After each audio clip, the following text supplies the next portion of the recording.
We're coming in hot with inspiring guests, witty banter, and colorful commentary for today's veterans and military community. This is the Tango Alpha Lima podcast. They call me crazy cause I'm facing all my giants. They try to scare me into thinking I can fight it.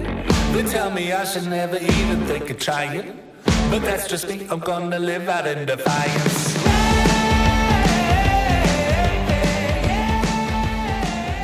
Happy New Year, Alphas. This is so exciting. It's not just a new year. It's a new year for everybody else, but for you, it's a new season. Season 4. They haven't canceled us yet. Despite my best efforts, we have not been taken off the air for saying things that are crazy. Crazy. All right, Ashley, how's your new year so far? You know what? I'm real excited. Big things are happening. I'm healthy. I'm happy. I'm weighing a lot less these days. It's great. You did that before the new year. Yeah, I know. But you know what's really great? I met my weight goal. I finally got back down to my exit military weight. So I'm super excited. I'm in really great shape. I'm continuing to, I'm continuing to pursue that. I'm pursuing creative endeavors. I am actively working on my proposal for my manuscript for my book. So I've picked up working on my book again. I'm excited. My artwork has been accepted and I have founded a home. So more news to come on that. I'm very, very thrilled. And I'm starting some new business ventures this month and I'm really excited. I'm doing a lot of really great things and work's great. Legion's great. Like we're doing all kinds of great stuff and I'm just taking care of myself these days. And it's really good to be back being me all the time. So all the time? This is all the time now? All the time now, Ooh. You get podcast Ashley. Well, the world's getting like all versions of Ashley. It's nice. I'm doing a lot of work on myself and it's been a trying 2022 and I'm really excited to be and stepping into 2023 and taking on new projects and new endeavors and I'm really happy. Well, our time is up. Please, when you see the receptionist, make an appointment for next week.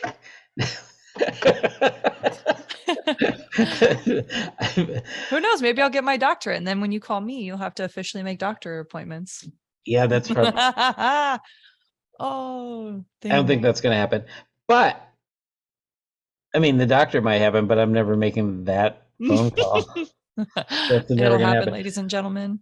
All right, so getting back on track, it's 2023. We have a fruitful year ahead of us.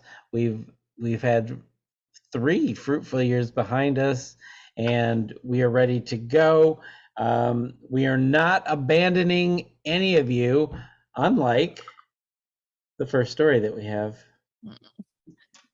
Okay, so Retrograde. If you have not checked it out, highly recommend. But Retrograde is a searing documentary that embeds with Green Berets and Afghan generals. One general, an Afghan general, excuse me. And so Matthew Heineman returns to the Oscar rates with Retrograde, searing documentary on U.S. military's last months in Afghanistan and what happens next. So in this military parlance, and the term retrograde can mean several things, among them withdrawal from a war zone, where all or part of the deployed force voluntarily disengages from the enemy. The U.S. exited from the Vietnam War, constituted a retrograde action, constituted a retrograde action, a chaotic process documented by Roy Kennedy's Oscar-nominated film, The Last Days in Vietnam. A much more recent example came last year in Afghanistan, when U.S. forces were pulled from the battlefield after nearly 20 years of combat. The final months of America's military intervention there and what happened after the withdrawal are documented in Retrograde in this new film by Matthew Heineman. So goes on to say that, the bedrock of what I do is intimacy and access, as Hyman noted for his award-winning work on Cartel Land, City of Ghosts, and the first wave. The intimacy and access of retrograde resulted from a tenacious effort to embed with U.S. Army Special Forces, better known as the Green Berets. 2 months into filming, Biden pulled our troops. And I was like, I don't think I have a film, he recalls. I have a first act, I have a beginning, but the story definitely was not over. So I reached out to General Sadat and asked him, would you be open to us coming back and embedding with you now? That's when the lens of the film really shifted. Like most films, he goes on to say, I've made, they started out as one thing and they ended up as something completely different. Ladies and gentlemen, if you have not checked out this trailer, it is moving. It is artistic and wow. And it is on, is it Nat Geo? Well, Nat Geo is owned by Disney, so now Disney, you so can it's on see it. Disney Plus. So you can see it on Disney Plus. And Mhm.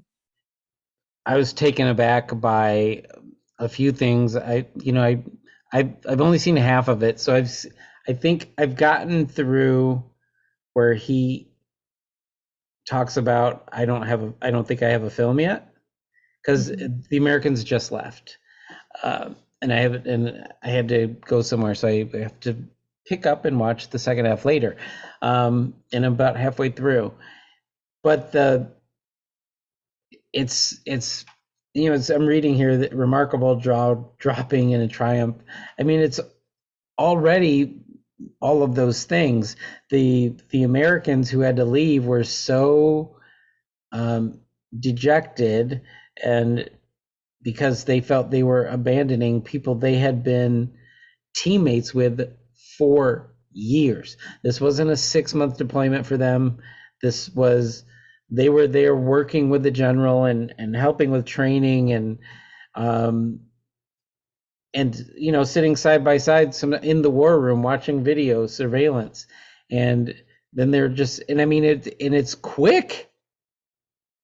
When we decide to leave, it's not a Michigan goodbye. It's not you walk around going, tell your mom I says hi, and then go down the thing and maybe I have one more beer, and then blah blah blah, and then when you get to the end you realize you got to go back to the beginning because you've been there too long and the goodbye had expired. Restart that Midwest goodbye. Yeah, no, I know exactly what you're talking about. And these guys didn't have that. It was an Irish goodbye. It was like we didn't even know you. You're like, oh, one minute we see you, next you're gone, right? Like, yep. So yeah, it was a matter of days, and I mean, at one point the general goes, I guess I'll see you off, tomorrow, and he goes, we'll already be gone. We're leaving it, and then they were just gone, and I'm interested to see the second half. And the second point I want to make is this is another bond between the war on terror and the Vietnam War, because that was another case of retrograde. It was a political decision, and then we're gone. So yeah, I'm excited. We can have a conversation offline after we both have seen the whole thing. But I think it's powerful, man. To sound more like the Vietnam era, it really was. And the human people don't understand the human aspect of it. I mean, a lot of people were, we got to get out of there. We had no business putting American lives. These Americans were invested. Yeah, there was, if I recall this correctly, like after the, after everyone was being pulled out, folks who had been there, who had previous deployments, if I'm not mistaken, and I'm assuming here, but I'm sure that there was a huge increase in just folks calling like veteran hotline. Like, I'm gonna assume the causation correlation here, because can you, like, if I were someone who was there at the beginning, like, and now all of a sudden, like, all of the work, all of the time, like the years and deployments spent building those relationships, invested in people, all of a sudden, like, I read on the news the next day and troops are home within like 72 hours.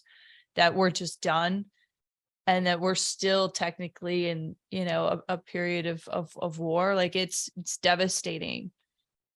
And It not hits just the home work, hard. the sacrifice and loss. Yes. Yeah. Sacrifice and loss, and then to have um, the progress that was made amidst all of that loss and sacrifice returned to the enemy in weeks. Yeah. It Like weeks, and you're watching it on the news. Your buddies died. Your family. There's a guy in there. He was there so long. He said he left. His baby was a baby, and he came back. His baby was talking. That's Yeah. that kind of sacrifice, and then to just watch it vanish. fall And apart in weeks. like they said, the military doesn't criticize or try to understand political decisions because it's not really in their job description, I guess. But the end result was kind of, it was devastating to them, and you see it in their faces. Mm-hmm. You see it in their faces when you watch this. So please at least check out the trailer. If you have Disney Plus or National Geographic on your cable or satellite or streaming or whatever you do, Mm-hmm. this is a worthwhile view, and root for it in the Oscars. Wow, it's going to be an Oscar nominated film.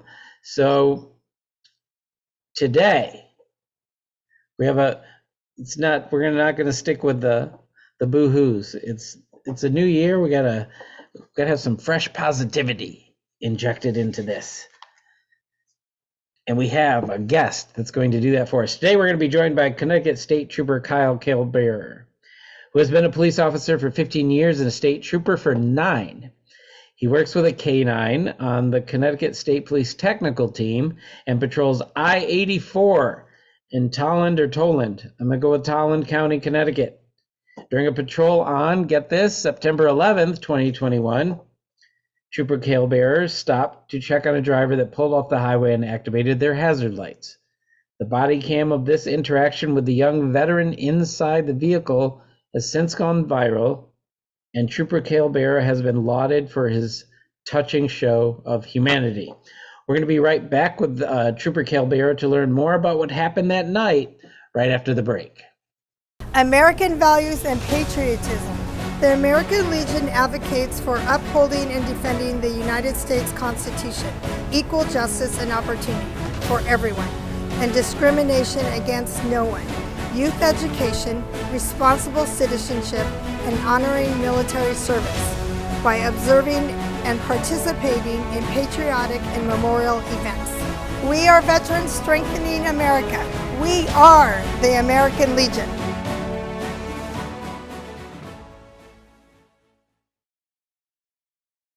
All right, thanks for sticking around through the break. We are here with Trooper Kaleberer. Did I say it right? Yep, Kyle Kaleberer. Yep. Kyle Kaleberer. All right, I'm going to call you Kyle if I can.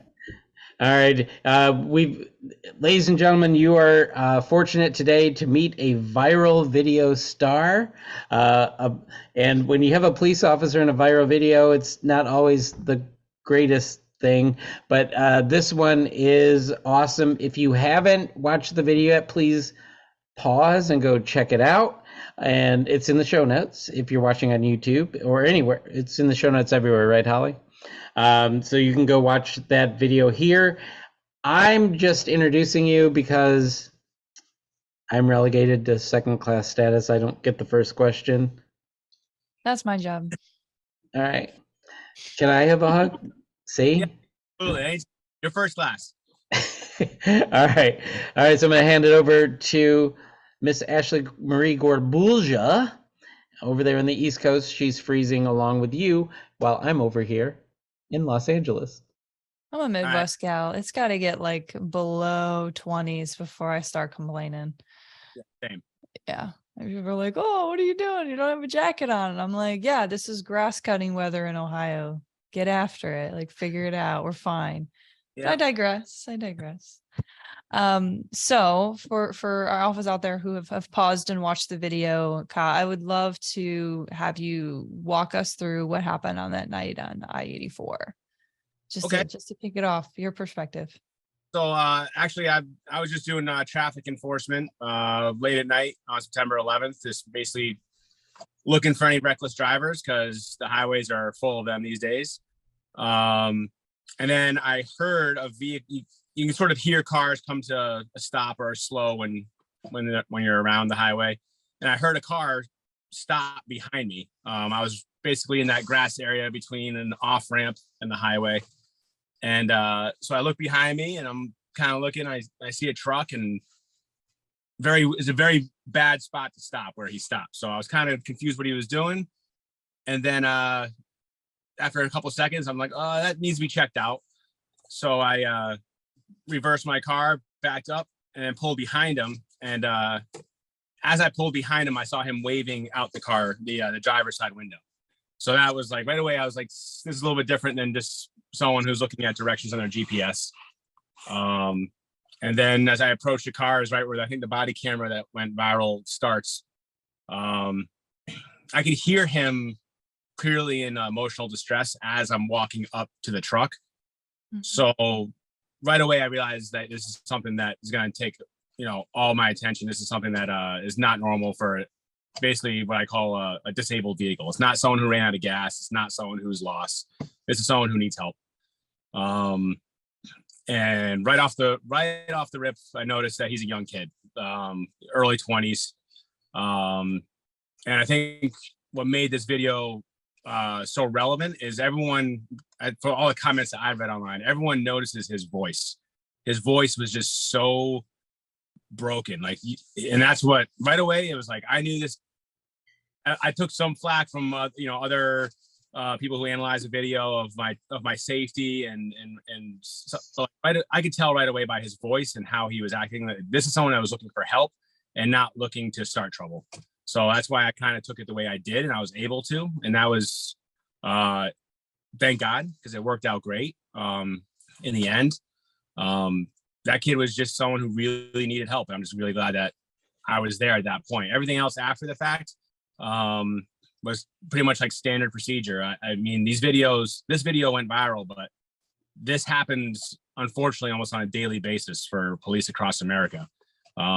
They're constantly put in positions where they have to talk people literally off an emotional ledge. And it's daily, if not hourly, this happens across America. It's just, this video just became viral because I think it brought to light to everyone who isn't aware that this is such a problem in America.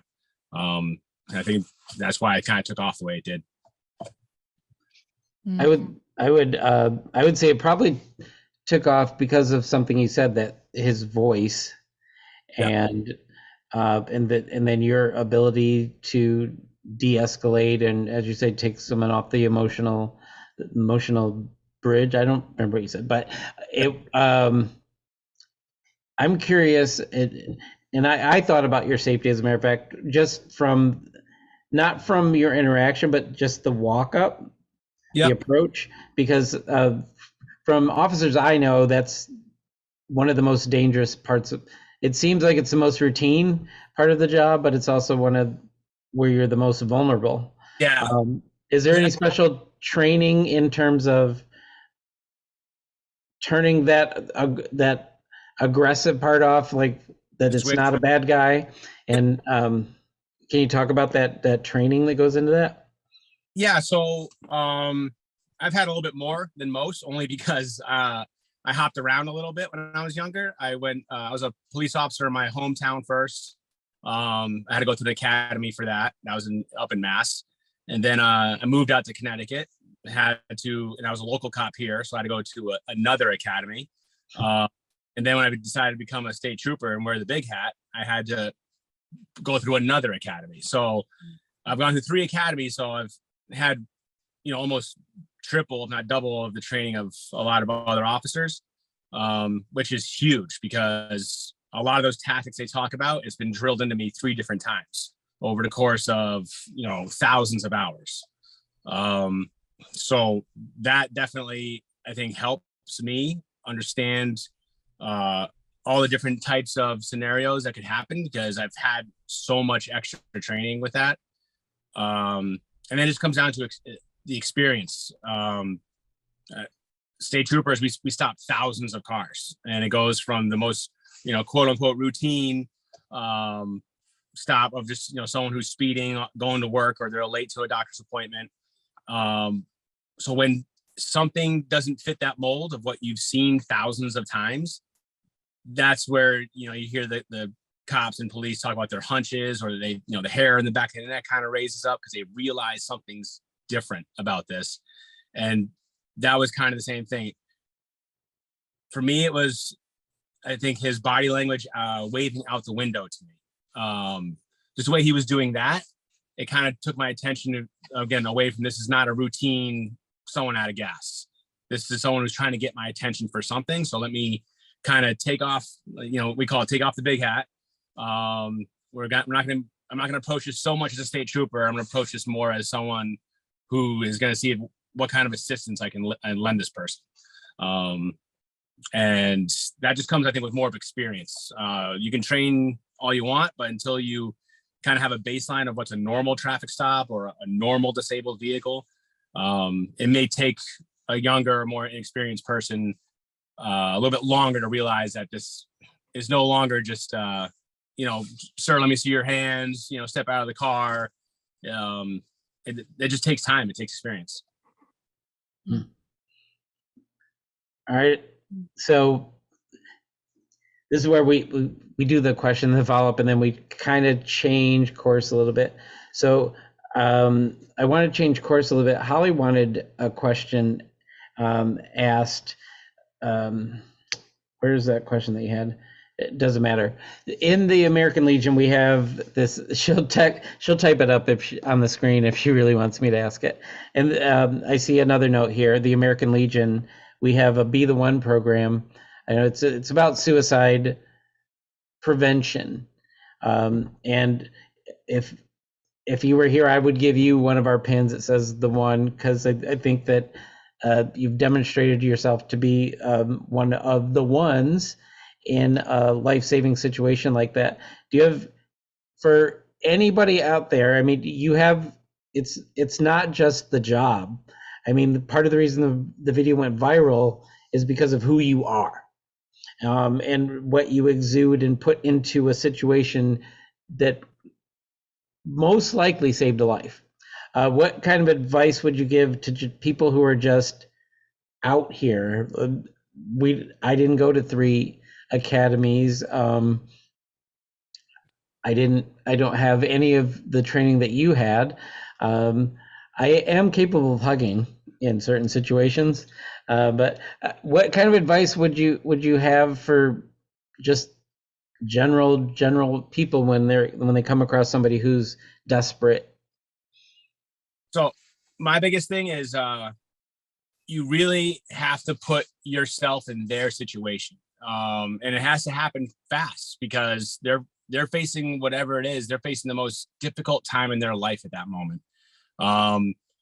So instead of trying to relate to that specific problem they're having, because you may not be able to, you just need to relate to a fact of what they're feeling. They're feeling this is the worst possible time in their life. So what I like to try to do and tell people is, think about if that was you. What would you want to hear? What would you need to have the comfort that you're going to be okay when you feel like your life is spiraling out of control? There's methods that I like to use that have worked. Again, I've been doing this for 15 years now total, so I've seen a lot of different outcomes. Luckily, knock on wood, all of mine have worked out very well. But I found out what works and what doesn't work. There's certain trigger phrases for people that you think you're helping them by saying it, or that you're going to help relate, and it doesn't. And so I've learned to try to avoid those phrases. And the big one for me, I think, is a tactic that's called teaming. The individual that you come across that's having this worst time in their life, they feel alone. They feel like they have no one that supports them. They feel like they have no one to turn to. So the term teaming basically is, no, you have me, and it's us. It's no longer you and the world. Right now it's us and the world. So right now, let's deal with you and me. So the common thing is, what can we do to help you? Even though it's just me and him. What do we need to do to make you, feel better? What can we do to get you help? Just that simple term, I found kind of really helps people refocus and realize that I'm there with them and not just there as a cop or a person who's not listening to what they say. And that's the biggest other portion of it, is you really have to listen. People who feel like, again, that they're spiraling, they feel like no one's listening to them. So take the time. Yeah, you're there. This person is not leaving. You're there with them. Listen to what their story is, and again, try to have empathy, even if you can't relate 100% to what they're telling you. Just be there and listen and understand, and just try to really digest what they're trying to tell you. I did notice, like, when you asked what branch, that kind of stuck out to me, kind of like getting them off of the desperation moment. And that just helps me to kind of just relate with them. I didn't serve, but just that little bit makes me, I want them to know that I care. Like, you're not just a veteran. That's very important, but what branch were you in? Like, what did you do any deployments? That doesn't have any effect on how I'm going to talk to them throughout it, but it's just something that now I can relate a little bit more to what they're going through as a person. Same thing, even if it wasn't a veteran. Oh, what do you do for work? Because now I can understand a little bit about your life. Even if I've never done that job before, at least now you have something to tell me. I'm going to listen, and maybe we can get into some sort of interaction that way. Again, like you said, it's kind of a distraction from what they're currently thinking about, which is whatever crisis they're going through. Let's get that track and talk to me as a person, and we're gonna try and distract from what's bringing you to this point of the emotional, like I said, the emotional ledge. Ashley? I'm listening. I'm listening twice as much as I speak today. I think what you've said, Kyle, is very important. Framing, right? Being able to kind of distract in those moments and provide questions that can help that individual just shift to like a response mode rather than the reactive in their emotional state. So I think that's really solid advice, and just being very empathetic. And I do believe in many situations, and I know Jeff and I, we've had conversations about this, and just across the veteran spaces, that everyone wants to try and like quickly relate to the story, but you don't necessarily always have to relate to the story, right? Just being there and listening. So the entire integrity of the Be the One campaign is about just being present, right? Doesn't have to be this extra step. I have a story to share to relate. I know it's like listen and help. And I really love the way that you use the word and phrases of we, like you're structuring it now as like you are not alone. I think it's so important. What I'd love to know is, have you had any follow-up contact with the veteran? And if so, how's he doing? Yeah. So initially when that took off, I was getting inundated with requests from nonprofits, and like Homes for Heroes was one that reached out. A lot of people wanted to help him. And because I think the big point of that, which I don't want to get too into that rabbit hole, but was when he couldn't afford the ambulance ride. That really bothered people. Yeah. Someone who served our country, and people want to talk about the healthcare system. Again, that's a rabbit hole that could be a whole hour or 2 hour conversation itself. But so people wanted to reach out and help, because they were like, that really struck us. We want to do anything we can for him. I, as a state trooper, and that being a medical call, it was a medical call. I couldn't divulge any information to those groups, and they understood. And I felt like I was almost doing a disservice to him because I wanted to get him help. These people really want to, they want to set him up for success in his life. And about a week later, I'm checking my voicemail at work and he left one. And sorry. That's nice. No, I got a little teary too. Go for it. So I was able to reach back out to him because he came out to me. So now I can reach back out to him and not violate any patient confidentiality laws. And, he was just thankful. Because again, he got through that. Again, it was the worst night of his life and he got through it. And he just wanted to meet up and talk, and in a situation where he wasn't going through a crisis.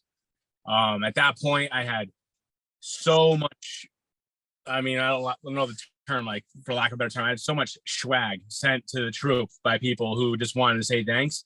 I was like, buddy, I got t-shirts for you. I got coffee. Like, please take some of this stuff.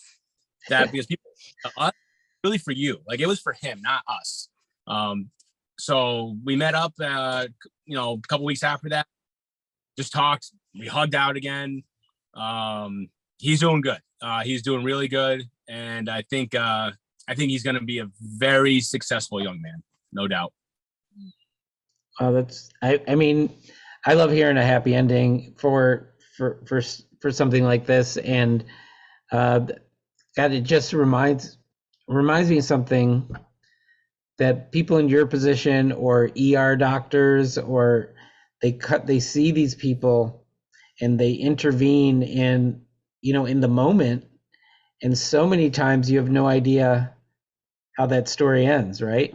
There's no closure. And that's tough. I mean, that weighs on, there's always specific cases with any job, I think, in that field, whether it's police, medical, any job, it doesn't matter, but like, you don't get that closure all the time. You don't get to see what the end result is. And, he's got my phone number. I got his, I say we text at least once a week, just checking in how things are going. And that's awesome, because I usually never have that follow through.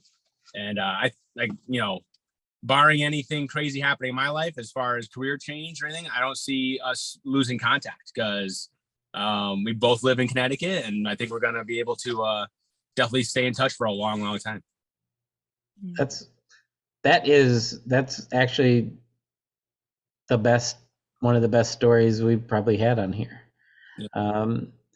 So I hope you don't have to go through that over and over again, but it seems like, but I hope for people that are in a really tough spot, you have to go through it personally over and over again, because you know how to handle it. And there's something. I'm sorry. It's like, it's inevitable in this job. Like I said, I'm like, this one was showcased because of his emotion, his raw emotion, the body camera being there.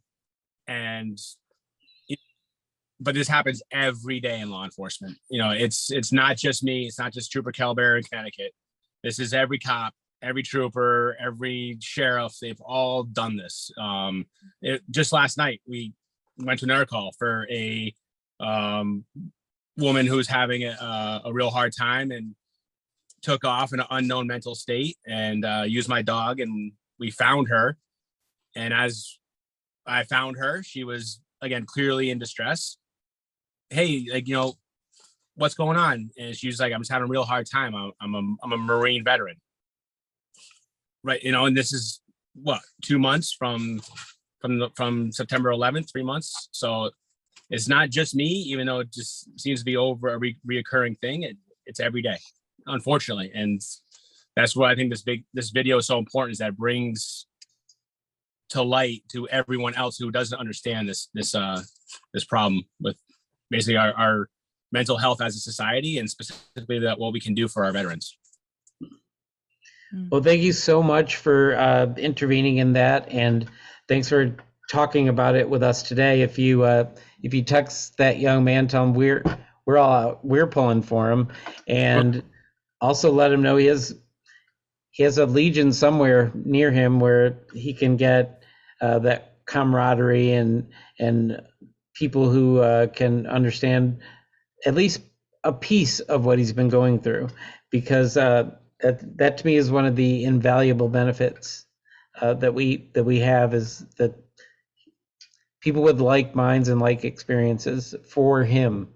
And I hope that he is surrounding himself, even if it's not in American Legion or whatever, if he's surrounding himself with people who get him, who see and hear him, as you so expertly put it, and are going to help him on a path to be successful, as you have predicted. And now, because you predicted it, I feel like he's going to be successful, and I just want him around people who are going to help him on that path. So thanks again, and I can't wait for people to hear this episode, to be honest with you. And good luck at work. You look like you're off to do the task. If it's not work, it's training. So If work is training. Yeah, no, that's All right. All right, thank you so much. And for the alphas, we're gonna talk about the trooper when he's not here. He'll have to watch to see what we say about him. And we're gonna do all of that after the break. Appreciate it. Thanks, guys. When our nation's veterans came home from serving their country, the American Legion helped them with the GI Bill to get a head start. When they came home from Vietnam, we helped those affected with Agent Orange to get care and compensation. Now, there is a new war raging. Unfortunately, it is being fought in the hearts and minds of those who served. Veteran suicide is the most important issue facing veterans today, and too many are battling it alone. So join us, make the pledge, be the one to help the American Legion end veteran suicide. Ashley, Jeff Daly. we had a great guest, I know. and he left us to go train, and we're just sitting here talking. What is your takeaway, and what did you think of, as you would say, all of the things? All of the things indeed, Jeff. I thought Kyle was great. I really appreciate his commitment to his value system, training, and his ability to make decisions, whether it's based on, his intuition, his training, him as an individual. I think he saved a life, and I think he's going to continue to save more in his community. And he's been doing this, right, for 15 plus years. And it's really great to see officers with his level of dedication. A little bit offline, we had, talked a little bit about like self-care for officers, especially with the amount of things happening. The holidays are rough for everybody, but, being mindful of the self and taking care of yourself and replenishing, I think is just really important, right? So that's just not for Kyle and for the gentleman in the video. That's a message to all of our alphas out there to check in, have those buddy checks, continue to promote our Be the One campaign, and understand that you're a valued member of a community, and that we love you, and that you're important, and you're an important person in someone's life. And I think what Kyle was able to do is just an example of the good that there is on this earth, and that we can continue to find it. So that's one of the highlight interviews for me on this show, because as you pointed out, he embodies so much of what we want from people who live a life of service, even in law enforcement as well as the military. And speaking of, the American Legion has this thing, and I'm talking to you, Constitution State and Connecticut. We have this thing called Law and Order, Officers of Law and Order. It's First Responders of the Year. It's not just law enforcement, it's first responders. And I believe in my heart and soul that you have a winning candidate here in, what did we say, Tolland County. Toland or Tolland, Toll, Tall. To me, it's a slam dunk. It's a great PR move for the state, for the Legion, and for our program of Be the One, because he the one. Let's just say it out there. He the one. And I hope that Connecticut will nominate him, and then if he wins Connecticut, he could become the national. We could see him at convention. I mean, that would be awesome if we could meet him at convention. Maybe he can bring his dog. Probably not. It probably belongs to the department. But awesome interview. And again, if you haven't seen the viral video, so you don't know what we're talking about, he's from Connecticut, which is pretty close to Canada. So about, and I'm not supposed to forget to shout out that he was on a VA crisis line in the video. And she typed some other things, but all I see is ellipses from there. So he was on the VA veteran crisis line, and you can use, you can read the show notes about that. Or am I supposed to read the show notes? She wants me to read the show notes, and she's doing a rock band head thing that none of you can see, even on YouTube. Remember 988-1, and you can get in touch with the veteran crisis line. They dial 988, and then wait a second, and then hit 1. So please do that if you are in crisis, and you will be the one for you. And then someone on the other line will be the one also for you. Remember what he said. It's not you against the world anymore when you talk to somebody else. It's us. We're to deal with us. All right. What we hope Kyle never has to do in reality, pew pew pew, rapid fire. Because he shouldn't. I don't want him in a shootout. I don't. That would be terrible. All right. You are such an unusual man, but I enjoy you so much. Like, I just Kyle's listening to this episode now, like, all right, Jeff, I see you. Well, if you think I'm unusual now, wait till I get my new car for rapid fire number 1. McLaren and Lockheed Martin want to bring fighter jet design tech to supercars. Are you kidding me, Lockheed Martin? Are you kidding me right now? I can drive a fighter jet to Trader Joe's? Oh my. You gotta pick up your fresh flowers and your guac. Chicken wings and tequila. You know what I'm talking about. You know what I'm talking about. I know exactly. McLaren Automotive has partnered with Lockheed Martin Skunk Works to elevate the future of supercars. According to today's press release from McLaren, the collaboration is testing futuristic fighter jet technology and its integration into the manufacturer's supercar design. McLaren says that the research is utilizing a new Skunk Works software, but didn't specify what the software is that will push the boundaries for high velocity systems. I'm not going to read all this, but I do want to find the important part. Oh, it's in the discussion thing. They're talking about this thing's going to weigh only 3,000 pounds, and its top speed 205 miles per hour. You could put fighter jet wings on that thing. I mean, that thing could take off. 205 miles per hour? What could go wrong? I mean, what could go wrong? A horrible, tragic accident. Do you want one of these? No. I mean, if they gave you one. I mean, well, that's different. I would land that bad boy in my driveway. That'd be such a flex. Like, what do? I make enough money to just drop my sports car, ultra lightweight frame, 3,030 whatever pound, 255 mile per hour car. 205 mile car. Just drop it in my driveway. I'm here for it.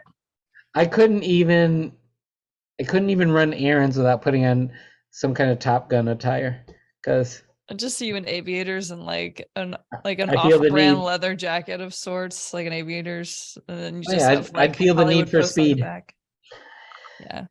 And I'd have to put highway way to the danger zone. Yep, there it is. Again, ladies and America, I gentlemen. apologize for the key That of was- Ashley G. All right, rapid fire number pew pew 2. The United States Marine Corps' water invention could change everything. This is from MSN.com. Food insecurity is a growing issue that isn't easy to solve, but water is something else entirely. With increasing accounts of contaminated water in more U.S. cities across the globe, it's refreshing to hear about the new technologies that can solve these crises with relative affordability. The U.S. Marines have developed a water generation system that can grab liquid life-giving substance from mid-air by the gallons, the Honolulu Star Advertiser reports. According to Captain Sean Conderman, who leads the 3rd Marine Littoral Regiment's Combat Ballistics Battalion in Hawaii, the machine essentially combines the powers of a dehumidifier with a water purifier. We can mount it basically on any vehicle, and what it does is pull water out of the air to give us potable water without having to connect to an actual water source. The machine can generate up to 20 gallons of water per day, enough to fuel a small team of 10 to 20 through a short journey. They sharpened their crayons on this one, ladies and gentlemen. Don't ever tell me the Marines don't get stuff done. This is Tim the Tool Man level This here. is probably maybe one of the most colorful blueprints I would ever want to see and have framed. Needs to be somewhere in some hall of the Marines. Like, look at what we did. We did a thing. We did a thing. We did a thing. I love it. This is very cool.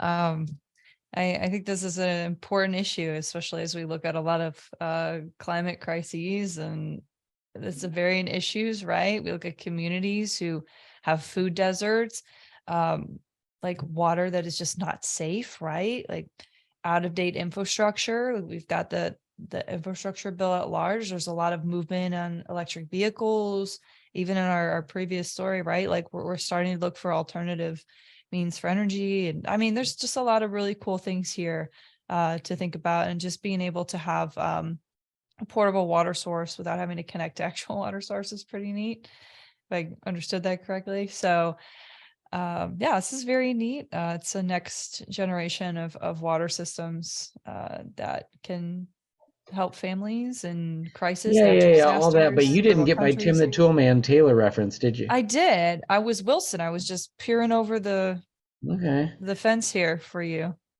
That was probably in I'm, Indiana, acknow- wasn't I'm it? acknowledging you. Was that in Indiana, Holly, super producer, that show? I know Tim the Tool Man, fun fact, he went to college in Kalamazoo, Michigan, and was arrested for selling cocaine. What? Yeah. What Look a at it. random factoid for the day. Look it up. That's a snap. Yeah. Is that a Snapple fact? It's a Holly's Snapple asking? fact. It is a Snapple fact. You're welcome, ladies and gentlemen. All I'm right, here for you. we're moving on to rapid fire number pew pew pew. That's 3 if you weren't keeping track.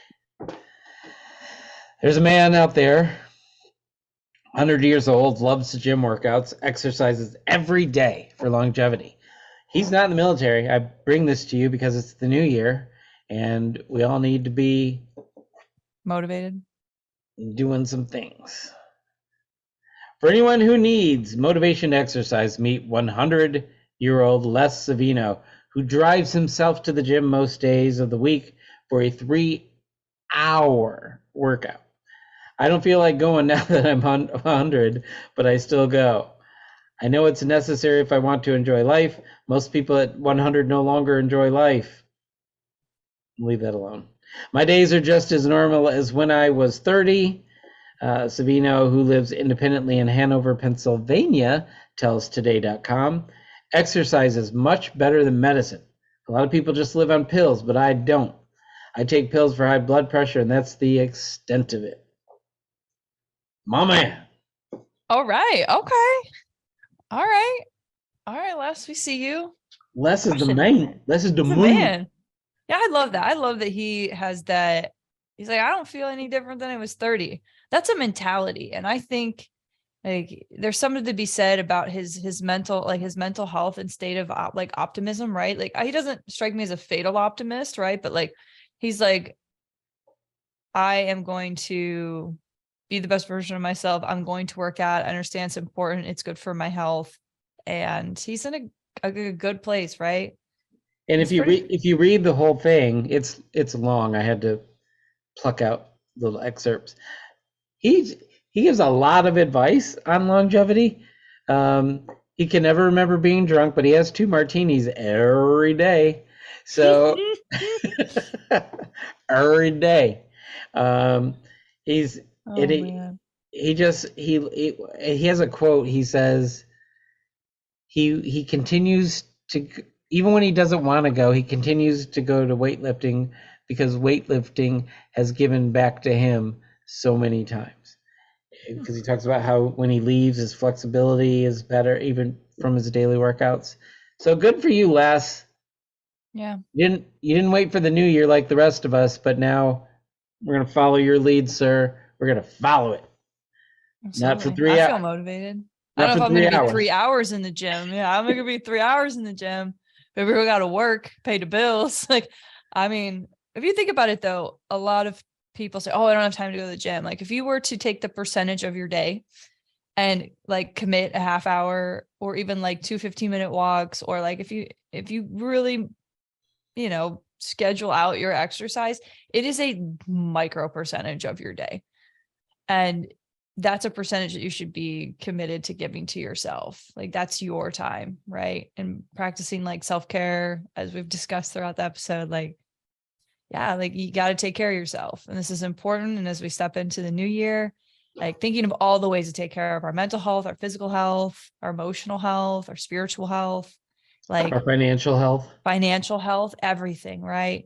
I know that the new year is always this, like, this is that starting block, and a lot of people will fall off on resolutions, but I challenge all the alphas out there to write down your goals and make obtainable, like short things, little things you can do every day to get to that large goal. And I promise you will get there. If you commit to it, you tell your friends, you write it down, and you track your progress. But do it for you. Most importantly, don't do anything for anybody else. Like you do things for you.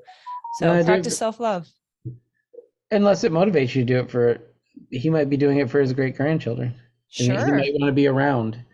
So do it for you. Do it for your loves of your lives and your families. Super producer Holly, I think she just fact checked me or something. Oh, she's making a face back there. All right, Ashley, I got 3 hours. I'm meeting Les for a workout. So why don't you get us up out of here? All righty. So welcome to season 4, ladies and gentlemen.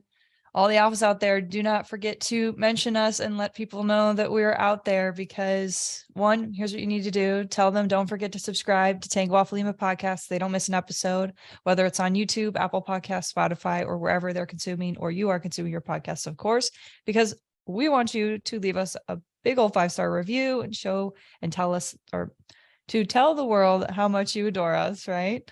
And of course, if you do have any guest recommendations, we'd love to hear them. So go to legion.org/Tango Alpha Lima and click on the suggest a guest link. We want to hear from you and all of the amazing people in your community, or people you think that would be a great fit for the show that you want to have a conversation with and learn more about. If you know less, send them our way. All right, alphas, this is the new year. We are going to be at SVA next week. If you're going to be at SVA next week, come over, hang out with us, take a photo, tell us to get new shirts or whatever you want to say. Because we love these. We wear them all the time. We love them so much. But apparently, in this next year, this next season, we have a lot of changes. I think even, are these, not these ones, but we'll still wear these sometimes, but we have a different podcast specific shirts. But you're gonna have to wait to look at that. There's so much coming. There's so many changes that you're definitely going to want to stay around. Holly suggested I make this a thirst track. So ladies. Oh my God, stop. Everyone turn it off. Turn it off right now. You're going to start the new year off right.